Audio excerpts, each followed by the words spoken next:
Stage పైన ఎక్కి మాట్లాడడం చాలా ఇబ్బంది. శివగారు ఏంటంటే గత 2 ప్రోగ్రాముల నుంచి చాలా ఇబ్బంది పెడుతున్నారు. మీరు అనుభవం షేర్ చేయాలి అని చెప్పేసి ఇప్పుడు ఇంకా తప్పట్లేదు. ముందుగా గురువుగారితో నా పరిచయం 2010లో జరిగిందండి. అప్పుడు మా చిన్న చెల్లి మాలిని గురించి మేము సంబంధాలు చూస్తున్నాం. సంబంధాలు చూస్తామంటే ఒక ఆయనకి ఫోటో ఇస్తే ఆయన ఇలానే గురువుగారికి చూపించాలి అని చెప్పేసి అన్నారు. 2 రోజుల్లో గురువుగారికి చూపించి చెప్తామండి అంటే ఆ మాటల్లో ఎవరండి మీ గురువుగారు అంటే ఇలా హైదరాబాద్లో ఉంటారు. అప్పుడు ఇంటర్వ్యూస్ జరిగాయండి హైదరాబాద్లో. అంటే నాతో పాటు ఇంకొక బావగారు కూడా వచ్చారు.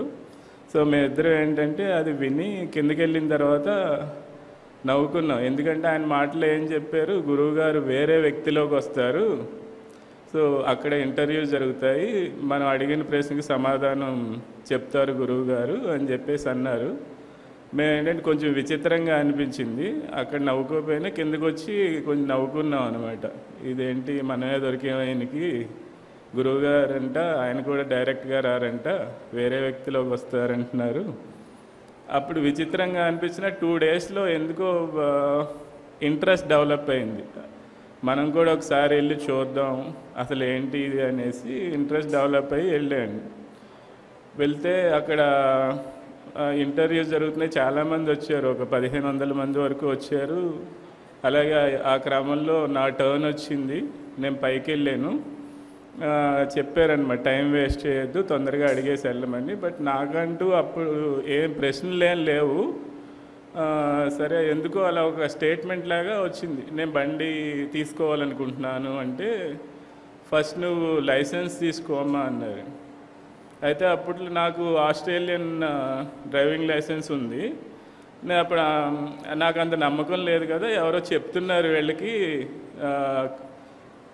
నా గురించి చెప్పే ఉంటారు, వీళ్ళు ఆస్ట్రేలియా నుంచి వచ్చారు అని చెప్పి ఉంటారు, అందుకే డ్రైవింగ్ లైసెన్స్ తీసుకోమా అంటున్నారు అని చెప్పేసి అనుకున్నా. తర్వాత మళ్ళీ ఇలా కాదు చూద్దాం, ఆ ఇంట్రెస్ట్ మాత్రం పోవట్లేదు.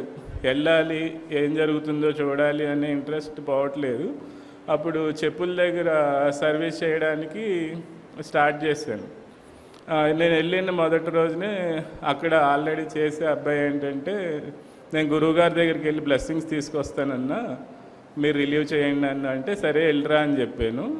ఆయన వెళ్ళొచ్చి ఒక లడ్డు తీసుకొచ్చి గురువుగారు ఇచ్చారు నీకు, మొదటి రోజు ఒక అబ్బాయి వచ్చాడు కదా ఆయనకి అని చెప్పారు అంటే నాకు అప్పటికి కూడా నమ్మకం లేదు. వీళ్ళేంటి ప్రతిదానికి గురువుగారు గురువుగారు అంటారు అని చెప్పేసి అలాగే అపనమ్మకంతోనే లడ్డు తీసుకున్నా, తిన్నా. ఇలా ఈ క్రమంలో ఏంటంటే పక్కన హోటల్ ఉండేది, అక్కడ అందరూ వచ్చేవారు కదా. ఎవ్రీ వీక్ 3 డేస్ నేను వెళ్ళేవాడిని ఇంటర్వ్యూస్ జరిగేటప్పుడు. పక్కన హోటల్కి వచ్చి అందరూ వాళ్ళ నెంబరు వచ్చిన తర్వాత చెప్పించుకోవడం, లేకపోతే ఆ టైంలో టిఫిన్ చేయడానికి ఆ హోటల్లో కూర్చునేవారు. సో నా బ్రేక్లో వెళ్ళి నేను అక్కడ కూర్చుని వీళ్ళ అనుభవాలన్నీ వినేవాడిని. ఈ క్రమంలో ఏంటంటే నాకు అది అర్థమవుతుంది అన్నమాట. ఓకే, ఇక్కడ వీళ్ళందరూ చెప్పేది నిజమే. ఇప్పుడు మనం మాట్లాడుతున్నాం కానీ సర్వవ్యాప్తత అని, సర్వశక్తివంతం, సర్వ జ్ఞానితత్వం, ఇదంతా అదే వాళ్ళు సూక్ష్మంగా చెప్పాలి అంటే అదంతా జరుగుతుంది వాళ్ళ అనుభవాల్లో ద్వారా జరుగుతుంది. నాకు అక్కడ కూర్చుని వినడం ఇంట్రెస్ట్తో పాటు చాలా హ్యాపీగా ఫీల్ అయ్యేవాడిని. సో ఈ క్రమంలో అంటే 2011లో గురువుగారు విజయవాడకు వచ్చారు ప్రత్యక్షంగా. సో గురువుగారిని చూద్దామని వెళ్ళామండి. అప్పుడు కూడా అంతే, హెల్త్ ఇష్యూస్ ఉంటేనే మీరు గురువుగారిని ఏదన్నా అడగండి, లేకపోతే తొందరగా వెళ్ళిపోవాలి అక్కడి నుంచి అని చెప్పారు.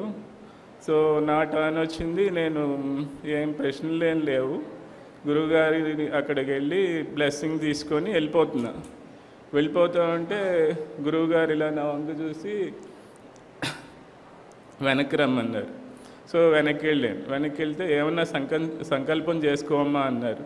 సో మళ్ళీ అలాగే బ్లెస్సింగ్స్ తీసుకొని వెళ్ళిపోయానండి ఆ రోజు. ఇలా 2012కి వచ్చేటప్పటికి నా లైఫ్లో ఏంటంటే కీ డెసిషన్ మేకింగ్లో నాకు గైడెన్స్ అవసరమైంది. అప్పుడు మనకి హైదరాబాద్లో ఇంటర్వ్యూస్ ఏంటంటే ఏదో కారణాల వల్ల ఆగిపోయినాయి. బట్ ఎలాగా అనుకునే ఇదిలో నాగ్పూర్లో ఇంటర్వ్యూస్ జరుగుతున్నాయి, మీరు అక్కడికి వెళ్ళమని ఎవరో చెప్పడంతో నాగ్పూర్ వెళ్ళాను. నాగ్పూర్ వెళ్ళినప్పుడు ఏంటంటే నా పరిస్థితి అప్పుడు వింటర్ చాలా. సో ఆ ఏసీ బస్సులో వెళ్ళడం, మళ్ళీ అక్కడికి వెళ్ళిన తర్వాత ఏంటంటే నేను ఫస్ట్ టైం వెళ్ళడం, అక్కడ కోల్డ్ వాటర్తో మనం గురువుగారి దగ్గరికి వెళ్ళేటప్పుడు తలస్నానం చేసి వెళ్తాం కదా, అక్కడ ఆ ప్రాంగణంలోనే వాష్రూమ్స్ ఉన్నాయి. అక్కడ బాత్రూంలో కోల్డ్ వాటర్తో స్నానం చేసి వెళ్ళాను. ఇంటర్వ్యూస్ జరుగుతున్నాయి. ఇంటర్వ్యూస్కి వెళ్ళేటప్పుడు నా టర్న్ వచ్చేటప్పటికి నా పరిస్థితి ఎలా ఉందంటే ఇంకా మాట్లాడలేని పరిస్థితి. ఆ కోల్డ్, నాకు సైనస్ ఉండేది, చాలా గొంతంతా పట్టేసింది. అయితే గురువుగారి పక్కన మిసెస్ శుక్లా ఉన్నారు. ఆవిడతో గురువుగారు ఏమన్నారంటే ఈయనకి వెళ్ళేటప్పుడు కషాయం ఇవ్వండి అన్నారు. నేను అనుకున్నా అంటే ఇక్కడ అట్లా ఇస్తారేమో నాగ్పూర్ వచ్చినప్పుడు ఏమన్నా బాగోకపోతే అని నేను అనుకున్నా. అలా ఇంటర్వ్యూస్ కంటిన్యూ అవుతున్నాయి.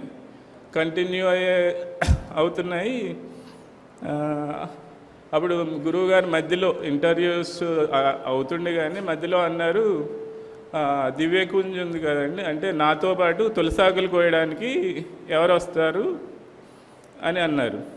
సో అక్కడ ఉన్నవాళ్ళు ఎవరికి తెలియదు కదండి, ఎవరు వస్తారు అనే కంటే ముందు ఎవరు అన్నప్పుడే నేను ఇలా చేయలేపాను. అప్పుడు గురువుగారు ఏంటంటే ఒక పూల బొట్టు తీసుకొని సరే నడు వెళ్దామని పక్కన ఇంటర్వ్యూ జరిగే బిల్డింగ్ నుంచి ఆ దివ్యకుంజ్ అనేది ఒక 200 మీటర్స్ ఉంటుంది. సో గురువుగారు అలా ఒక అడుగు వేస్తుంటే నేను వెనకాల 3 అడుగులు, గురువుగారు నడుస్తుంటే నేను పరిగెడుతున్నా. వెళ్ళిన తర్వాత అక్కడ దివ్యకుంజ్లో అక్కడ ఆశ్రమం పక్కన ఒక తులసి చెట్టు చూపించి ఒక ఆకు కోసేరు, ఇలా పర్పుల్ కలర్లో ఉండాలి, సో ఈ ఆకులు కొయ్యాలి అంటే ఇద్దరం కలిసి ఆ ఆకులు కోసాము. ఆకులు కోసి వచ్చి తీసుకొచ్చిన తర్వాత మళ్ళీ ఇంటర్వ్యూస్ కంటిన్యూ అయినాయి. ఇంటర్వ్యూస్ అయిపోయిన తర్వాత గురువుగారు అక్కడ అక్కడ పక్కనే రూమ్లో కిచెన్ ఉంటే కిచెన్లోకి వెళ్ళి ఒక కషాయం గురువుగారి చేత్తోనే తయారు చేశారు. అది తయారు చేసి నాకు ఇవ్వడం జరిగిందనమాట. అయితే నేను వెళ్ళిన ఇది వేరు, నేను అడుగుదామని క్వశ్చన్ వేరు. అంటూ ఉంటారు కదండి గురువుగారికి ఎప్పుడు ఏది ఇవ్వాలో తెలుసు అని. నేను అప్పటికి ఏంటంటే నేను నా హెల్త్ అనేది ప్రయారిటీ అనుకోలేదు. నేను ఏదైతే కీ డెసిషన్ కోసం గైడెన్స్ కోసం వెళ్ళానో అది నేను ప్రయారిటీ అనుకుని వెళ్ళాను. అయితే అంతకుముందు నా పరిస్థితి ఏంటంటే చాలా ఇదిగా ఉండేది. ఈ సైనసైటిస్ వల్ల మొత్తం పొద్దున్న లేస్తేనేమో తుమ్ములు చాలా వచ్చేసాయి, లేకపోతే బైక్ తీసుకుని బయటికి వెళ్ళిన ఆ పొల్యూషన్కి చాలా ఇబ్బందిగా ఉండేది. కొన్నిసార్లు అయితే రాత్రులు నిద్రపోయే కూడా మధ్యలో లెగాల్సి వచ్చేది అనమాట. బ్రీతింగ్ ప్రాబ్లం వల్ల లెగాల్సి వచ్చేది. నాసిల్ స్ప్రేస్ యూజ్ చేయడం కానీ, లేకపోతే ఈ అలోపతి, హోమియోపతి, ఆయుర్వేదిక్ ఏదైనా పౌడర్స్ వచ్చినా ఇవన్నీ ఏదొస్తే అది వాడేవాడిని, కానీ ఆ తర్వాత వదిలేసాను ఇది తగ్గంది అని చెప్పి. అప్పుడు ఆ ఒక్క కషాయంతో ఏమైంది అంటే నాకు కంప్లీట్గా ఈరోజు ఏంటంటే నాకు డస్ట్లోకి వెళ్ళినా కానీ కొంచెం ఇబ్బంది ఉంటుంది, కానీ అసలు ఇదివరకులాగా అసలు ఏం లేదండి. నాకు తుమ్ములు రావడం అదంతా కూడా. సో మనం ఇప్పటివరకు విన్నాం కదండి, గురువుగారు ప్రజెన్స్ అన్ని చోట్ల ఉంటుంది, లేకపోతే ఆయన శక్తి వ్యాప్తమై ఉంటుంది. దానికి ఇదే నిదర్శనం. గురువుగారు ఎక్కడో అప్పట్లో నాకేంటంటే గురువుగారు ఎక్కడుంటారో కూడా తెలీదు. సో నాగ్పూర్ మీడియంలో ద్వారా వారు నాకు చేసిన మేలు ఏంటంటే ఎప్పటికీ మర్చిపోలేను. ఇంతకుముందు నేను చెప్పాను కదండి, హోటల్లో కూర్చుని వాళ్ళ అనుభవాలు వింటుంటేనే అంత ఆనందంగా అనిపించేది. బట్ అది మన లైఫ్లోకి గురువుగారు తీసుకొచ్చినప్పుడు మనకి ఇంకెంత ఆనందంగా ఉంటుందో. మనం అందరికీ ఇక్కడికి ఏదో రూపంలో మనకి గురువుగారు ఇచ్చిన సలహాలు కానివ్వండి, గైడెన్స్ కానివ్వండి, ఆ ఆప్యాయత కానివ్వండి, మనకి అందరికీ అనుభవమే. ఆ తర్వాత ఇంకొక చిన్న అనుభవం షేర్ చేసుకుంటా అండి. ఇంకొకటి ఏంటంటే మనం గురువుగారిని ఈ బాడీ ఫామ్లో మాత్రం అనుకోకూడదు. గురువుగారు మనకి ఇంతకు ముందు కూడా మ్, మనకి ఆ ఎనర్జీ ఫామ్లోనే మనకి హెల్ప్ చేశారు ఎప్పుడూ కూడా. సో మా మదర్కి ఏంటంటే రెండు ప్రాబ్లమ్స్ ఉండేవండి. రెండు ప్రాబ్లమ్స్ అంటే ఒక 3 months చాలా కష్టపడ్డారనమాట. నిద్ర పట్టేది కాదు, చాలా న్యూరలాజికల్ ప్రాబ్లం అనుకుంటా, చాలా కష్టపడ్డారు. ఆ తర్వాత ఏంటి ఆమె కొంచెం ఏంటంటే టీత్ ప్రాబ్లం ఉండేది.